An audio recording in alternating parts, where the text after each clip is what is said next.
Claude, Esagouri et Michel, son épouse, qui sont au milieu de nous. Claude, tu peux déjà monter. Claude et Michel, bien sûr, sont pasteurs d'une communauté juive messianique à Tibériade. Vous savez où c'est Tibériade? Vaguement. Tibériade. Il faudra faire une leçon de géographie biblique, quelque part, peut-être. Jean 21.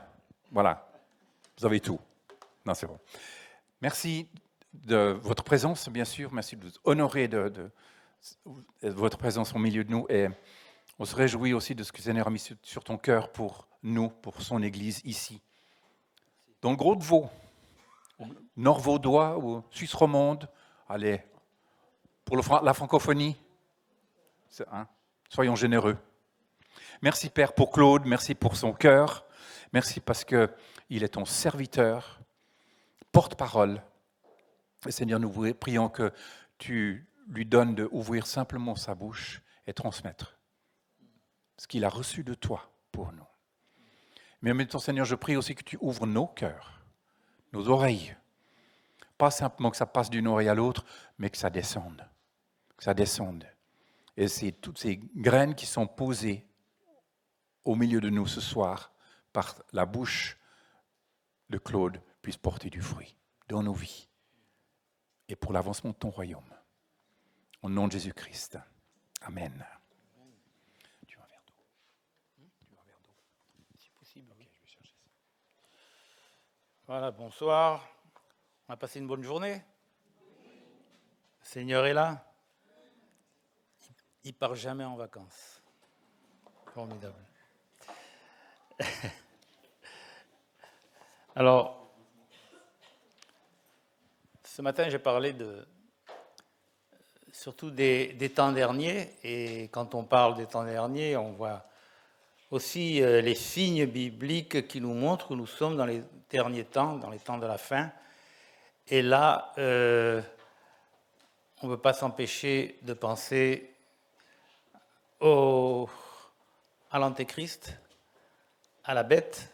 On n'y pense pas positivement, bien entendu, mais j'ai parlé de préparation, j'ai parlé de discernement, et je crois que Dieu veut nous donner, en ces temps-là, il veut nous donner des signes pour identifier, non pas seulement l'Antéchrist, qui sera un homme, mais pour identifier l'esprit de l'Antéchrist.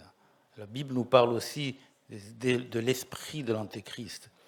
Et j'ai trouvé ça au travers d'un personnage qui m'a interpellé de la Bible. Il s'appelle Absalom. Et j'appellerai, je nommerai cette prédication Absalom, un type d'antéchrist. Alors bon, ça paraît un peu étrange, mais on va le voir. Si vous vous souvenez, il y a eu cette histoire de Amnon et Tamar. En hébreu, on dit Amnon et Tamar. Amnon a violé Tamar et Absalom a voulu prendre sa revanche et il a voulu punir Amnon, mais il n'était pas pressé. Et ça, c'est déjà un premier signe. Il a pris son temps et au bout de 2 ans, il a construit un stratagème pour attirer Amnon et pour le faire tuer. Donc c'était un meurtre. Alors on peut dire, oui, eh bien, Amnon le méritait, mais n'empêche qu'Absalom avait commis un meurtre. Alors, le premier signe pour identifier cet esprit d'antéchrist, on voit que Absalom, il s'est fait justice lui-même. Il n'a pas été au roi, il n'a pas demandé de faire justice, il n'a pas cherché des juges ou un tribunal, etc. Non, non, non, non. Il a dit, moi, je vais le faire. Moi, je vais prendre la loi en main au-dessus du roi, au-delà de ça. Et alors, on voit là aussi l'attitude de David. Oui, David a poursuivi Absalom, mais David savait très bien que juger Absalom pour un meurtre à cette époque, ça voulait dire le tuer. Et donc, il était un peu lent à ça. Et on voit dans 2 Samuel 13, pour voir un peu l'histoire, versets 38 et 39, de Samuel 13, 38, 39, Absalom resta 3 ans à Guéchour, où il était allé après avoir pris la fuite. Le roi David cessa de poursuivre Absalom, car il était consolé de la mort d'Amnon. Alors on voit encore les années qui passent. Absalom, il sait très bien là où il va, il a un plan, et il va doucement, et il va étape par étape. Il ne va pas brûler les étapes, mais il sait très bien ce qu'il fait. Et le problème, c'est que David, là il est écrit, David étant consolé par la mort d'Absalom, alors par la mort d'Amnon, et donc il a arrêté sa poursuite d'Absalom. C'est-à-dire qu'en fin de compte, il a abdiqué à la justice et il a laissé ça comme ça. Bon, la leçon pour nous, c'est en voyant l'attitude de David, d'abord, de ne pas céder à une faiblesse. Il nous faut, quand il faut faire justice, il nous faut être pour la justice. Bon, je ne dis pas, nous ne sommes pas des juges, mais des fois, il faut être juste et ne pas être faible. Je vais vous donner un petit exemple de la vie de tous les jours. Je ne sais pas si ça reflète beaucoup ça, mais quand on a acheté notre maison, bon, il y avait la maison du voisin, et j'ai vu qu'il nous a grignoté une bande de à peu près, je ne sais pas moi, 30 cm sur 20 mètres, quelque chose comme ça. Et alors, on s'est demandé, bon, qu'est-ce qu'on fait là? Bon, on est croyant, donc on va laisser ça comme ça. On va pas faire des histoires. Mais le Seigneur m'a interpellé. Il m'a dit non. Il m'a donné ce verset de la Bible qu'il ne faut pas bouger la borne du voisin. Et donc, c'est comme si le Seigneur me disait, si tu abdiques là, eh bien, si tu laisses passer ça, tu lui donnes un mauvais exemple. Il a pris un morceau, il a volé un morceau de terrain, il faut remettre ça à l'ordre. Alors là, on a tranché, on est allé, on lui a dit, écoute, il faut vraiment, tu sais très bien que c'est pas la frontière entre nous, et donc il faut vraiment mettre les choses en place. Alors, il a fait. Depuis, ça fait des années, il ne me parle plus. Mais, tant pis, il y a des moments où il faut être fort et ne pas faiblir. Et là, David, il n'a pas tout à fait pris ses responsabilités. David, moi j'adore David, c'est un homme de Dieu, mais il a eu des faiblesses. Je crois qu'il a eu des faiblesses. Le Seigneur a permis ça afin de nous instruire aussi. Nous prenons ces leçons-là. Le deuxième signe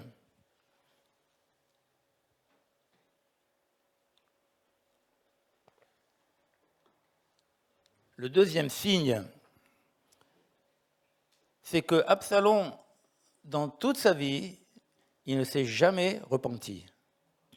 On ne voit jamais la repentance d'Absalom.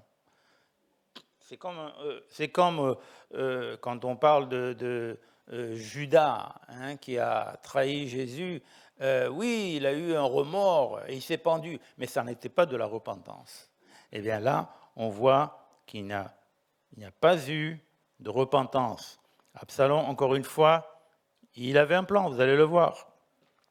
Et il semble que Joab, le chef de l'armée, bien qu'il soit un chef de l'armée, mais il avait tendance à approuver Absalom, d'un air de dire oui, mais Amnon, il a violé Tamar, donc il méritait ce qu'il a eu. Et donc, Joab, par un stratagème, a fait pression sur David afin qu'il permette à Absalom de se rapprocher du roi, c'est-à-dire de venir à Jérusalem. Et David, encore une fois, a cédé aux pressions. Il a cédé aux pressions d'Absalom, il a laissé aux pressions de Joab, il a laissé Absalom, son fils, revenir à Jérusalem, bien qu'il ne permettait pas de le voir, mais il a accepté de le faire revenir sans le juger, encore une fois, sans le juger. Et on voit là où David, d'abord, dans toute cette histoire, il n'a pas recherché la face de Dieu, mais il s'est laissé entraîner par ses sentiments, par ses émotions. C'était son fils, c'était un père. Et là, la leçon qu'on peut avoir, c'est que oui, les sentiments, c'est bien, mais il y a des moments où les sentiments nous portent à faux et il faut trancher. Il ne faut pas se faire envahir par ces émotions lorsque les émotions ne vont pas dans la direction de Dieu. Il y a des principes bibliques, comme la justice c'est un principe biblique qu'il faut appliquer. Et donc là encore, on voit que le roi David a fait encore preuve de faiblesse. Alors, on voit aussi un troisième signe, c'est que Absalom, et c'est ce qui va être aussi pour l'Antéchrist, Absalom recherche toujours son propre intérêt, jamais l'intérêt du peuple. Si vous regardez dans sa vie, il recherche son intérêt. Et lorsqu'il était, il était à Jérusalem, mais il n'était pas proche du roi. Et ça, pour lui, c'était une situation pernicieuse. Pourquoi ? Parce qu'il recherchait son ambition personnelle. Les gens jasaient dans le royaume, comment Absalom est loin du roi, le roi ne lui permet pas de venir. Qu'est-ce que ça ? C'est le fils du roi, c'est un prince. Et donc, c'était pas très bon pour l'orgueil d'Absalom.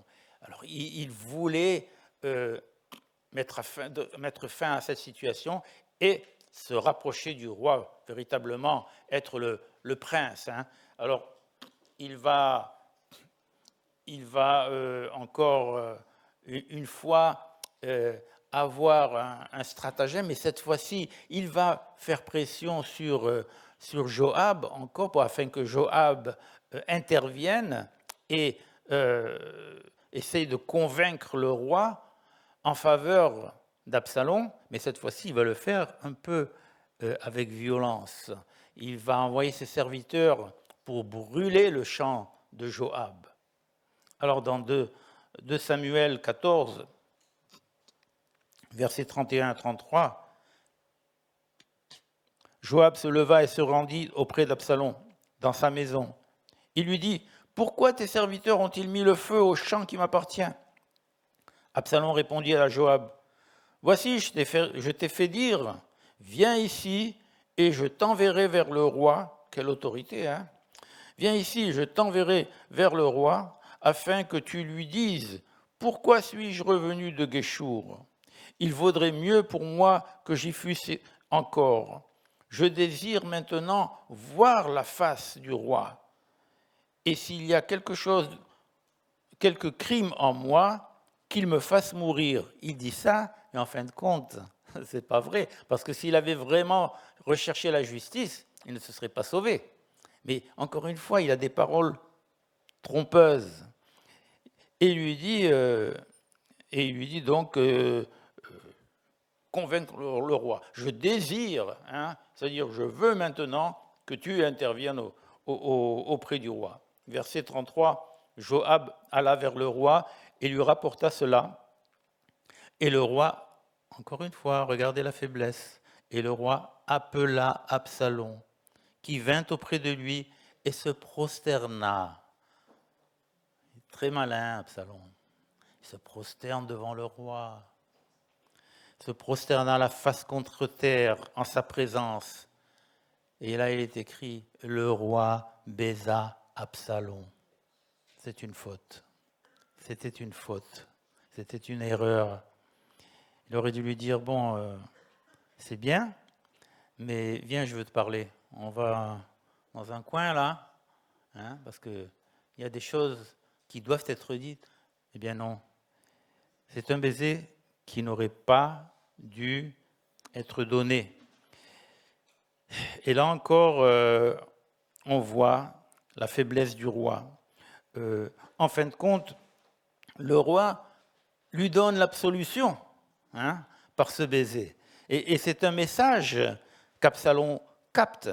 Il a vu qu'il a vaincu le roi sur ce plan-là et il s'est dit, ah, là j'ai gagné la partie, j'ai eu le baiser du roi. Je ne pense même pas qu'il pensait le baiser de mon père, mais le baiser du roi. Et David a cru Absalom. Manque de discernement peut-être, surtout manque de prière, mais encore, David n'a pas recherché la face de Dieu. Et vous voyez que c'est étrange quand même, parce que pour un homme de Dieu comme David, on voit que là, il a été subjugué par un esprit qui animait Absalom. Et alors, ça nous interpelle parce que quand on pense à l'esprit de l'Antéchrist, je parle de l'esprit de l'Antéchrist dans le monde, ne nous laissons pas subjuguer. L'esprit, comme je l'ai dit ce matin, le diable ne va pas venir avec des cornes et une queue. Il va y avoir des stratagèmes, il va être très subtil, il va essayer de nous subjuguer, de nous faire croire qu'il n'est pas ce qu'il est. Et Absalom passe à la prochaine étape. Il a vu ce que le roi a fait. Alors maintenant, qu'est-ce qu'il fait? Il prend un cheval, un grand cheval très haut, et il se met à l'entrée du palais du roi, et il va faire comme si c'était le juge des juges, et le roi au-dessus du roi, en fin de compte. Le quatrième signe, c'est que c'est un trompeur. Et vous vous souvenez que la parole nous dit que la bête trompera les populations. On le voit dans Apocalypse 13, où on voit que les peuples sont subjugués et au point où ils vénèrent la bête. Alors si on essaye d'y réfléchir, on se dit mais c'est pas possible. Et pourtant c'est bien écrit, c'est quelque chose qui va se passer. Ce sont des gens, des populations entières qui vont être trompées et qui vont y croire, qui vont se dire, ben voilà, c'est ça le Dieu que nous avons mal imaginé. Mais non, ce n'est pas ce que la Bible, qu'on appelle maintenant un livre poussiéreux, un livre de fables. Non, ça n'est pas ça. C'est cette intelligence, cette sagesse de la bête. Et cette puissance aussi. Et là, on voit comment Absalom fait progresser sa conspiration. c'est une conspiration contre le roi. 2 Samuel 15, versets 5 et 6. Et quand quelqu'un s'approchait pour se prosterner devant lui, il lui tendait la main, le saisissait et l'embrassait. Absalom agissait ainsi à l'égard de tous ceux d'Israël qui se rendaient vers le roi pour demander justice. Et Absalom, en hébreu, l'original nous dit, Absalom vola le cœur des gens d'Israël. En français, c'est gagner. Oui, c'est vrai. Mais il a dérobé le cœur des gens. Il ne l'a pas fait légalement. Il a fait insidieusement. Alors regardez un peu comment il fait. Les gens venaient vers le roi. Mais lui, il s'interposait. Il leur prenait la main. Il les baisait. Il leur baisait la main. Alors, peut-être que la première année, parce qu'il a fait ça quand même pendant 4 ans, selon le Septuagint, dans la Bible, c'est écrit 40 ans, mais je pense que bon, c'est pas possible. C'est 40 ans, c'est peut-être la vie d'Absalom, hein, mais nous savons qu'il a pris son temps. Il a pris son temps parce que la population qui venait à Absalom, d'abord, elle devait être un peu méfiante, hein. Alors attends, moi je vais voir le roi et puis c'est le fils du roi qui me reçoit. C'est quand même bizarre. On parlait, on se disait, ah, il y a quand même quelque chose de bizarre, il est un peu insolent, Absalom. Non. La deuxième année, alors, bien que la deuxième année, quand même, toujours Absalom était condescendant, il venait, il faisait la bise. Il lui disait aux gens, quel est ton cas, dis-moi-le. Et quand les gens apportaient leur cas, il leur disait, voilà, je te donne raison. Tiens, tu prends ça, et toi ça, et toi ça. Et donc, peu à peu, les gens disaient, ah oui, mais quand même, Absalom, hein, il fait de bonnes choses pour le peuple. Hein. Ah, regardez, il nous fait justice. Ah, le roi est dans son palais, peut-être qu'il est trop vieux, peut-être qu'il, je sais pas, il est sénile, on ne sait pas, mais là, son fils, eh ben, il fait du boulot quand même. Il est là sur ce cheval et il nous fait justice. Donc, il volait le cœur des hommes d'Israël, des hommes et des femmes d'Israël. Et là, on voit comment l'araignée, tout doucement, tisse la toile. Il a le temps, Absalom. Ça lui a pris 4 ans. Il aurait pu dire, oh, moi je suis pressé, il faut que je brûle les étapes. Non, non, non, il a pris le temps. Et c'est pareil pour le gouvernement de l'Antéchrist. Il n'est pas pressé. On se dit, ouais, mais on parle d'Antéchrist, mais quand est-ce que ça va se passer? Oui, il nous dit, on va prendre le temps. Hein, parce que il faut prendre le temps, ça veut dire, encore une fois, voler le cœur. Voler le cœur. Et donc, la leçon que nous prenons de ça, c'est de ne pas tomber dans l'insouciance, de ne pas tomber dans la naïveté. Oui, il faut, des fois, il faut être naïf dans le bon sens. Vous savez que le Seigneur nous a envoyés comme brebis vers les loups, hein, mais il faut faire preuve de perspicacité et encore une fois de discernement spirituel afin d'être alerte. D'être alerte. Le 5e signe, Absalom n'est pas seulement un trompeur, mais c'est un menteur. Il va mentir. Il a commencé déjà à mentir, il va continuer à mentir. Le diable est le diable du mensonge, mais il le fait d'une sorte que ça ne paraît pas toujours un mensonge. Alors là encore, il faut avoir des yeux qui percent dans les ténèbres et qui font la part des choses. 2 Samuel 15, versets 7 à 8. Au bout de, encore une fois, 40 ans, bon, j'ai expliqué ça, Absalom dit au roi, « Permets que j'aille à Hébron pour accomplir le vœu que j'ai fait à l'Éternel. Car ton serviteur a fait un vœu.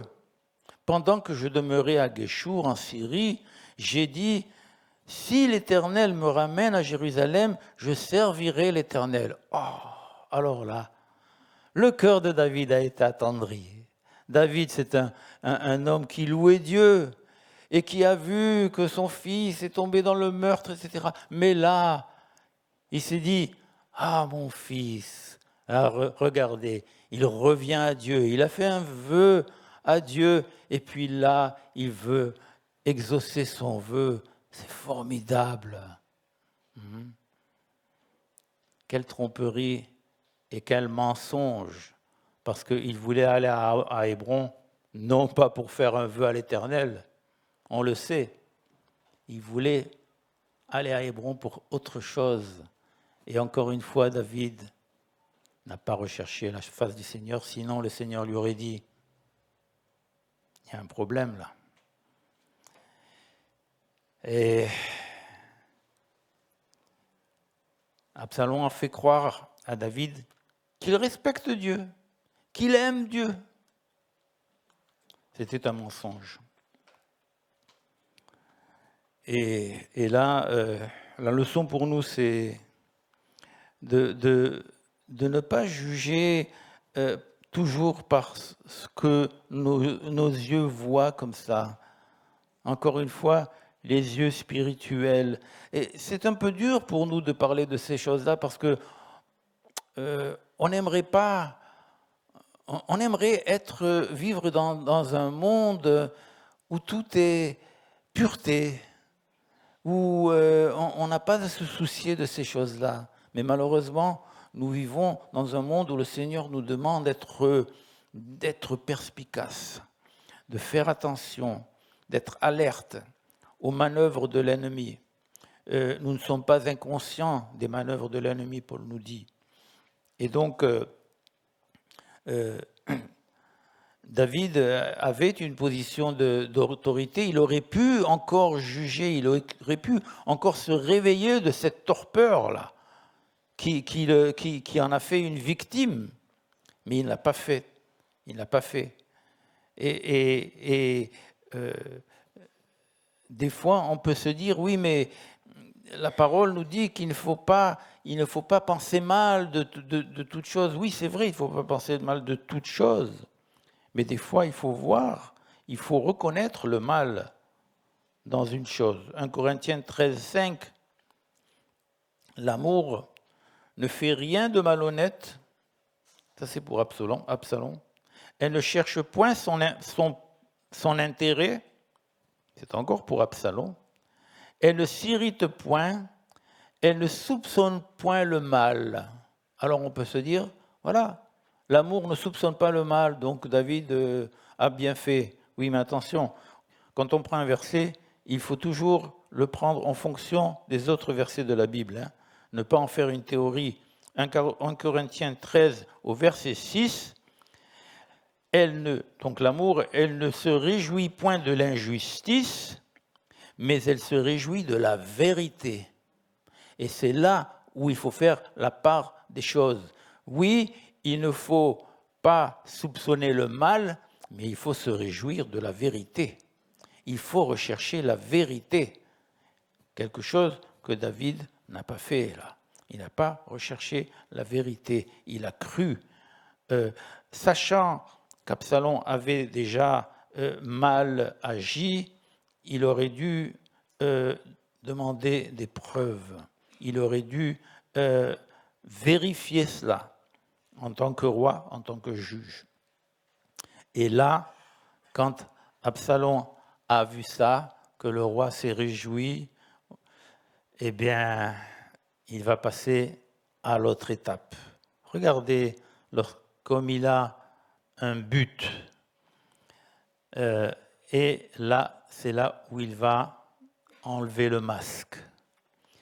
À un moment, l'Antéchrist, nous le savons, va enlever le masque. Et là, on va voir, les gens vont voir leur erreur. Au début, tout va être beau, tout va être bien. Il va faire croire qu'il vient pour sauver l'humanité. Hein. Mais à un moment, il va enlever le masque, ça fait partie de son plan. 2 Samuel 15, 10. Absalom envoya des espions dans toutes les tribus d'Israël pour dire: quand vous entendrez le son de la trompette, vous direz: Absalom règne à Hébron. C'était ça le plan d'Absalom. C'était pas pour aller faire exaucer le vœu qu'il avait fait à Dieu, hein, comme il a menti à David. Non. Quand vous entendrez le son de la trompette, dites: Absalom règne. C'est-à-dire que Absalom est roi à Hébron sans la permission du roi, envers et contre le roi. Et il savait très bien que Hébron, c'était la première étape pour arriver à Jérusalem, pour être le roi à Jérusalem. Et là, il a franchi cette étape-là. Et c'est le moment de vérité qui est difficile à digérer pour David. David, là, se réveille de sa torpeur. Et il faut être, quand on a fait les fautes de David, quand on a succombé à la faiblesse sentimentale, quand on n'a pas fait justice, eh bien, il faut reconnaître ses fautes et savoir comment y réagir. Le 6e signe, c'est que Absalom, maintenant, il veut prendre contrôle de la situation. Il passe à la prochaine étape, d'étape en étape. David s'est réveillé. Alors là, il se réveilla parce qu'il a découvert le véritable visage d'Absalom. Mais c'était trop tard. 2 Samuel 15, verset 13. Quelqu'un vint informer David et lui dit: le cœur des hommes d'Israël s'est tourné vers Absalom. Et oui, il a pris 4 ans. Il a été très doucement, très lentement, étape par étape, baiser par baiser. Hein, vous vous souvenez, sur le grand cheval, il s'est fait des amis. Il a conquis le cœur de la population. Et là, la nouvelle arrive à David. Mais David, il se réveille, oui, mais il considère encore, il voit encore Absalom comme son fils. Il ne voit pas Absalom comme un envoyé du diable. Parce que c'est ça, le type d'Absalom, l'image d'Absalom. Ça n'est pas le fils de son père, le fils du roi, en vérité. Et David, donc, devait passer maintenant cette épreuve très dure parce que on voit dans 2 Samuel 15, au verset 30, David monta la colline des Oliviers, il montait en pleurant et la tête couverte, il marchait nu-pieds et tous ceux qui étaient avec lui se couvrirent aussi la tête et il montait en pleurant. En pleurant, on peut s'imaginer plusieurs raisons. Est-ce que c'est parce qu'il voit qu'il perd le royaume? Est-ce que c'est parce qu'il est déçu par son fils? On ne sait pas trop bien. Mais c'est sûr que c'est un moment dur. Est-ce que c'est parce qu'il reconnaît sa naïveté dans toute cette affaire? Mais on voit comment David monte cette colline avec les gens avec lui et il est tellement bouleversé que les gens qui sont avec lui pleurent avec lui. Ils pleurent parce qu'ils voient cette confrontation entre David, cette supercherie d'Absalom. Ils sont même surpris, la population est même surprise parce que ils y croyaient à Absalom. Mais là, il a montré son véritable visage. Et c'est là où David nous donne une leçon, parce que la leçon est que lorsqu'on fait des erreurs, eh bien, il faut savoir payer le prix de ces erreurs. Payer le prix de ces erreurs. Et continuer, mais cette fois-ci, en apprenant la leçon, continuer dans la direction de Dieu, ne pas tomber dans la déprime, mais continuer. Oui, j'ai péché ou j'ai fait une bêtise, mais ça n'est pas la fin. On se repent et on continue. Dieu est avec nous. On tombe et on se relève. Ça nous est arrivé, enfin, pour moi, ça m'est arrivé plusieurs fois, mais c'est comme ça que j'ai appris. Et j'ai, bien sûr, on n'apprend jamais assez. Alors, ensuite, Absalom, non seulement il a fait ça, mais il est allé coucher avec les concubines de David aux yeux du peuple. Il a mis une tente, vous vous souvenez? C'était un homme effroyable. Il a fait ça, il a couché avec les concubines de son père, et en plus, toute cette histoire, ça a provoqué la guerre, parce que là, Joab aussi s'est réveillé, et Joab a dû faire la guerre, les gens de David contre les gens d'Absalom. Il y a eu une scission dans le royaume. Absalom a pris avec lui. Et pourquoi je parle encore de cette comparaison avec l'Antéchrist, ou cette comparaison avec le diable? Parce que c'est ce qui s'est passé dans les cieux. Hein. Lorsque le diable s'est enorgueilli et a voulu prendre la place du roi des rois, eh bien, il a été déchu. Et donc, il a pris avec lui des anges qui ont été les anges déchus et les Néphilim. Mais souvenez-vous ce qui est écrit dans l'Apocalypse, que vers la fin, au début du millénium, le diable va être enchaîné, mais vers la fin du millénium, il va être déchaîné et on va le laisser faire pendant un tout petit temps. Il va essayer de tromper la population. Il y a des gens qu'il va soudoyer et qu'il va attirer avec lui. Et puis, ça c'est quelque chose que Dieu laisse afin de voir qui vraiment est de quel côté. Et c'est encore là une leçon que nous devons apprendre. Alors, dans le cas de David, la leçon qui est à apprendre, on la voit dans Lamentation au chapitre 3 et au verset 27.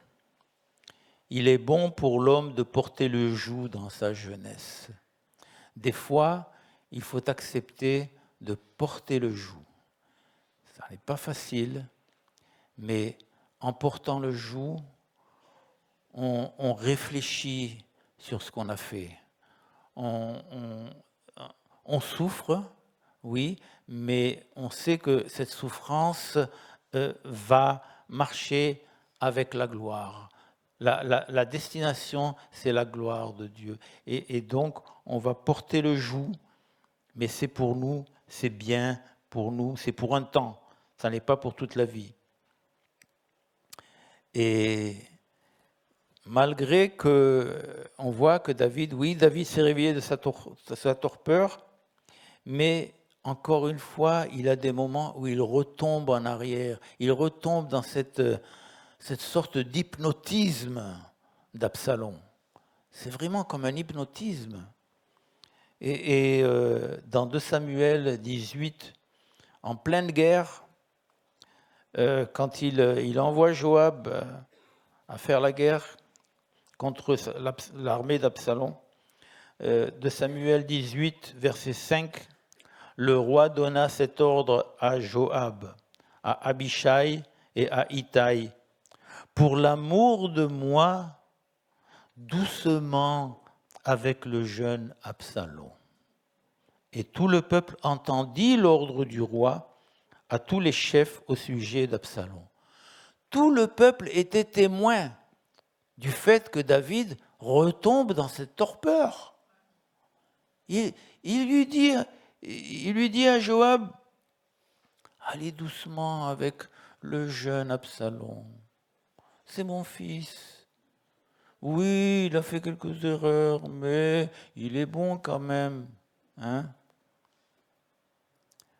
C'est comme si on était là à la place de Joab, gifler David et lui dire, mais réveille-toi, réveille-toi, qu'est-ce que tu fais? Tu repars encore avec tes sentiments, avec tes émotions, mais ça n'est pas ton fils. Oui, c'est ton fils, mais ça n'est pas ton fils. Dans ce cas-là, il n'y a toujours pas de repentance d'Absalom. Il n'y en aura jamais. De Samuel 18, verset 18, c'est le 7e signe. Le 7e signe, c'est qu'il s'élève au-dessus de tout. Et ça, c'est ce que l'Antéchrist va faire. Il veut s'élever au-dessus de tout, contrôler tout et prendre la place de Dieu. Et là, lui, il veut prendre la place du roi. De Samuel 18, verset 18, de son vivant, Absalom s'était fait ériger un monument dans la vallée du roi. Vous voyez qu'il ne recherchait pas l'intérêt du peuple, il recherche son propre intérêt, sa propre ambition d'orgueil. Absalom s'était fait ériger un monument dans la vallée du roi, car il disait « Je n'ai point de fils par qui le souvenir de mon nom puisse être conservé. » Non pas de David, son père, non. Et il donna son propre nom au monument qu'on appelle encore aujourd'hui monument d'Absalom. Regardez si on compare ça avec 2 Thessaloniciens, chapitre 2, versets 3 et 4, et vous allez voir la comparaison avec la bête. Que personne ne vous séduise d'aucune manière. Que personne ne vous séduise d'aucune manière. Car il faut que l'apostasie soit arrivée auparavant et qu'on ait vu paraître l'homme du péché, le fils de la perdition, l'adversaire qui se lève au-dessus de tout ce qu'on appelle Dieu ou de ce qu'on appelle jusqu'à s'asseoir dans le temple de ce qu'on adore, jusqu'à s'asseoir dans le temple de Dieu, se proclamant lui-même Dieu. Et c'est exactement ce qu'Absalom va faire. On prend ça à une échelle un peu plus basse. Il voulait se proclamer lui-même roi. Si vous regardez comment il a commencé et comment il a essayé de soudoyer le roi petit à petit en prenant du temps, pas seulement le roi, la population, en prenant son temps et en tissant sa toile d'araignée, en enlevant son masque, en se faisant proclamer roi à Hébron et puis après à Jérusalem. C'était ça. Dès le début, c'était ça son but. Et ça, c'est ça le but de l'Antéchrist. C'est pourquoi, si on fait une petite étude sur les forces de l'Antéchrist, eh bien, on voit la démarche et on voit comment il faut nous réagir. Alors, ce qui se passe, c'est que Joab, lui, il est complètement éveillé à ce moment-là. Il est même en colère contre Absalom et il ne va pas lui laisser une seule chance. Il y a la guerre, Absalom s'enfuit sur son cheval et je crois que c'est une mule ou quelque chose comme ça. Et vous savez qu'il avait une abondante chevelure qui se fait prendre dans les branches, dans la forêt, et il est là pendu. Lorsque Joab sait ça, eh bien, il prend sa lance, son javelot, et il tue Absalom. Il met fin à toute cette mascarade. Et là, David doit se réveiller de son hypnotisme. Il faut qu'il se réveille. Et Joab va s'en charger. 2 Samuel 19, versets 4 à 7. Le roi s'était couvert le visage et il criait à haute voix, « Mon fils, Absalom, Absalom, mon fils, mon fils !» Joab entra dans la chambre où était le roi et il dit, « Tu couvres aujourd'hui de confusion la face de tous tes serviteurs qui ont aujourd'hui sauvé ta vie, celle de tes fils et de tes filles, celle de tes femmes et de tes concubines. Tu aimes ceux qui te haïssent et tu haïs ceux qui t'aiment, car tu montres aujourd'hui qu'il n'y a pour toi ni chef ni serviteur. Et je vois maintenant que si Absalom vivait et que nous fussions tous morts en ce jour, ceci serait agréable à tes yeux. Lève-toi donc, sors et parle au cœur de tes serviteurs, car je jure par l'Éternel que si tu ne sors pas, il ne restera pas un homme avec toi cette nuit, et ce sera pour toi pire que tous les malheurs qui te sont arrivés depuis ta jeunesse jusqu'à présent. Waouh! Il faut des fois avoir le courage de dire la vérité. Quelqu'un qui m'a dit, de personnes qui m'ont dit, après ta prédication ce matin, là, tu n'as pas eu froid aux yeux, là. Tu as peut-être froissé des personnes. Je ne suis pas venu pour froisser, non. Mais il y a des choses que le Seigneur montre à des orateurs et il nous faut, on n'aime pas trop ça, mais il nous faut dire la vérité. Il ne faut pas se froisser, il faut réfléchir, apporter ça devant le Seigneur et voir si c'est vrai. Mais là, nous avons la preuve. Parce que si Joab n'avait pas fait ça, et il le dit à David, il lui dit, je te jure par l'Éternel que si tu ne sors pas, tu perds tout. Tu perds le royaume, tu perds tout, tu vas tout perdre. Il faut vraiment te réveiller, lui dit, lève-toi, lève-toi, et fais quelque chose. Arrête, ça devient de la stupidité, ce que tu fais là. Tu es emporté par un courant, par un hypnotisme, par un esprit diabolique, tu es emporté par ce flot, et ça va te mener à ta perte.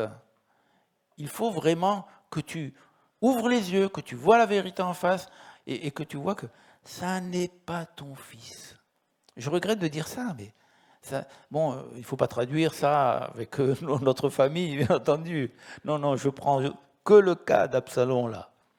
Parce que je crois que c'est un type d'antéchrist. Je crois que le Seigneur a permis cette histoire d'être dans la Bible afin que nous apprenions les leçons là qu'il faut apprendre. Et merci Seigneur pour Joab, bien que, encore une fois, comme je l'ai dit, Joab n'était pas un homme saint. C'était un homme assez dur d'ailleurs, un homme d'armée. Mais il a sondé le cœur de David et il lui a dit, je vois que tu dis, mon fils, Absalom, et si on était tous morts et que ton fils était vivant, tu serais dans la joie. Hein? Alors que il faut voir ses responsabilités et non pas, encore une fois, être entraîné par ses émotions. Alors, on apprend là encore une double leçon. D'abord, comme je l'ai dit ce matin, discernement concernant les stratagèmes des ténèbres. Nous ne sommes pas encore dans le royaume des cieux. Il y a les ténèbres et il nous faut du discernement des ténèbres. La ruse d'Absalom, face à la naïveté de David. C'est ça, le combat, en fin de compte. Luc 16, verset 8, un verset qui m'interpelle dans une parabole. Le maître loua l'économe infidèle de ce qu'il avait agi prudemment, car les enfants de ce siècle sont plus prudents à l'égard de leurs semblables que le sont les enfants de lumière. Des fois, les enfants de lumière sont un peu trop... Tout le monde, il est beau, tout le monde, il est gentil. Mais les enfants de ce siècle font preuve de plus de perspicacité. Moi, je sais que j'ai vu des gens qui ne sont pas croyants et puis qui ont plus de discernement que beaucoup de croyants. Et là, ça m'interpelle. Hein. Alors, ne soyons pas trop naïfs.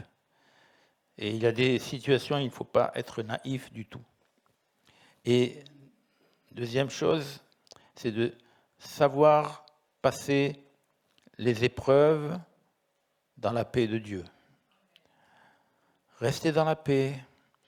Nous faisons des erreurs. Hein. Nous faisons des erreurs. Si je pars en arrière et considère les erreurs, alors oui, je peux retomber dans la déprime, ou me dire, tu vois, tu es bon à rien, regarde toutes ces fautes que tu as faites. Les autres ne font pas des fautes comme ça, et toi tu as fait ces fautes-là, etc. Mais non, les fautes sont en arrière. La repentance et le sang de Jésus est toujours actif. Il nous purifie. Et le Seigneur nous dit, bon, c'est pas bien ce que tu as fait, tu t'es repenti, maintenant tu vas en avant, tu continues, tu n'abdiques pas. Et David, il a dû passer cette épreuve. Pourquoi ?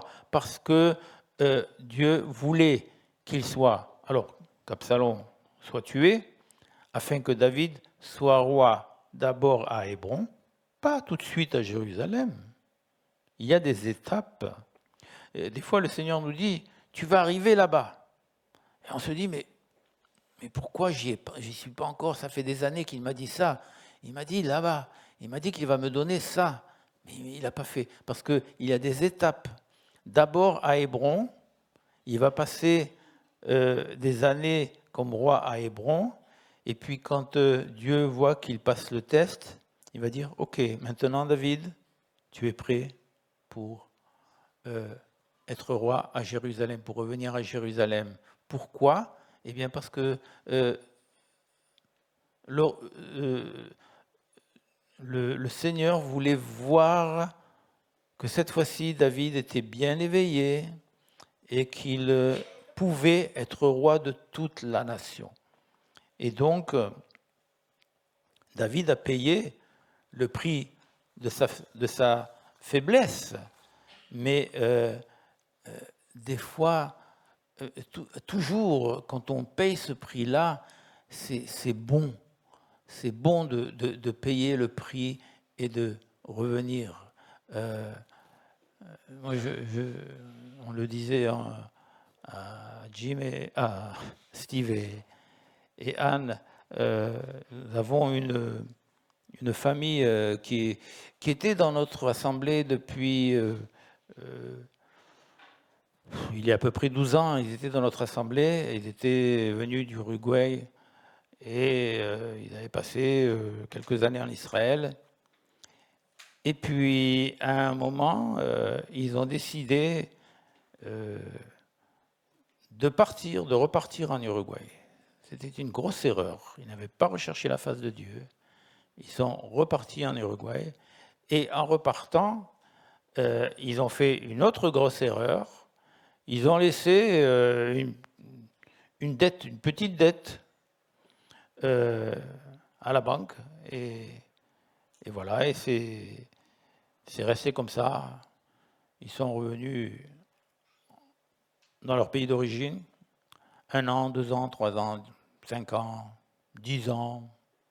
cette dette était oubliée. Et puis à un moment, la mère de famille reçoit le Saint-Esprit tapant à son cœur et lui dit, il faut que vous retournez en Israël. Et alors là, elle était toute enthousiaste, on va revenir en Israël. Alors elle a dit ça à son mari n'était pas trop chaud, Israël. Mais il n'avait pas trop en tête cette dette qu'ils ont laissée derrière. Et bon, on était en contact, ça n'a pas été facile de revenir en Israël, mais ils sont revenus, les portes se sont ouvertes, ils sont revenus dans l'assemblée, ils ont commencé, alors lui il a commencé à avoir un petit travail, etc. Mais la dette a ressurgi quand ils sont allés à la banque, et ça n'importe quelle banque, pour ouvrir un compte. La dette a ressurgi, mais cette fois-ci, c'était pas 4 000 ou 5 000 shekels comme c'était avant, c'était 110 000 shekels, plus 44 000 shekels, c'est-à-dire des sommes mirobolantes. La banque, elle a des intérêts, hein, ça tourne, ça continue à tourner. 1 an, 2 ans, 3 ans, la banque dit « Ah, c'est bien ça !» Parce que... Et je leur ai dit, vous savez, Dieu vous a ramené en Israël pour payer le prix. C'est bon de payer le prix, de payer sa dette. Et là, ils ont pleuré, ils se sont repentis, ils ont tout nettoyé. Et je crois que c'est bien. Oui, ils vont payer, ils vont essayer de... Alors, il y a eu une réduction, il y a eu des facilités. Ils vont payer une certaine somme tous les mois pendant 2 ans et demi, quelque chose comme ça. Mais bon, je leur ai dit, on accepte ça. Vous êtes sur le bon chemin. Vous nettoyez tout ce qui a été sali, vous retournez dans le bon chemin et vous allez en avant. Ne regardez pas en arrière, vous allez en avant. Et vous allez voir que le Seigneur va vous bénir. Le Seigneur nous bénit lorsque nous savons payer le prix, passer par la souffrance, continuer en avant, apprendre la leçon que nous laissons derrière et continuer dans la sagesse de Dieu et le discernement. La sagesse et le discernement, on en revient. Alors j'aimerais qu'on prie, et ce qu'on va faire, c'est... j'aimerais demander à la louange, à l'équipe de louange, si vous pouvez revenir pour un petit chant. Hein?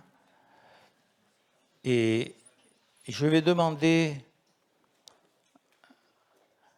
à ceux qui ont besoin de plus de sagesse, afin de ne pas tomber dans le piège de l'ennemi, vous pouvez venir ici. Moi, je suis le premier, j'ai besoin de cette sagesse.